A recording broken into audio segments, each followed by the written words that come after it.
நண்பர்களே, இன்னைக்கு என்ன சாப்பாடுன்னு பாத்தீங்கன்னா தேங்காய் சோறு. என்ன சாப்பாடு பாத்தீங்கன்னா தேங்காய் சோறு. சாப்பாடு அருமையா வந்திருக்கு. தேங்காயில நிறைய சத்துக்கள் இருக்குது அப்படின்னு சொல்லி தேங்காய் சாப்பாடு இன்னைக்கு செஞ்சிருக்குது. சரி, நல்லா சத்தான உணவு சாப்பிடலாம்.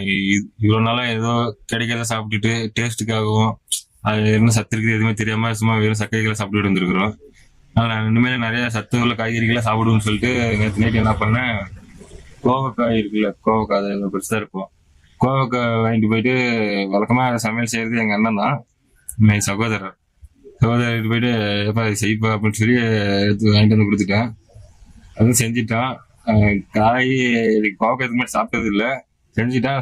சாப்பிட்றேன், என்னால சாப்பிடவே முடியல. அது அது எனக்கு வேகாத மாதிரியே ஃபீல் ஆகுது. எனக்கு காரம் பத்தலாத மாதிரி இருக்குது. எனக்கு குழம்பே பிடிக்கல. நல்ல வேலை அவன் என்கிட்ட குழம்பு நல்லா இருக்குதான்னு கேட்கல. கேட்டிருந்தாலும் நான் நல்லா இல்லைன்னு சொல்லியிருப்பேன். அந்த நாள் இன்னொரு நாளைக்கு சமைச்சிருக்க மாட்டான்.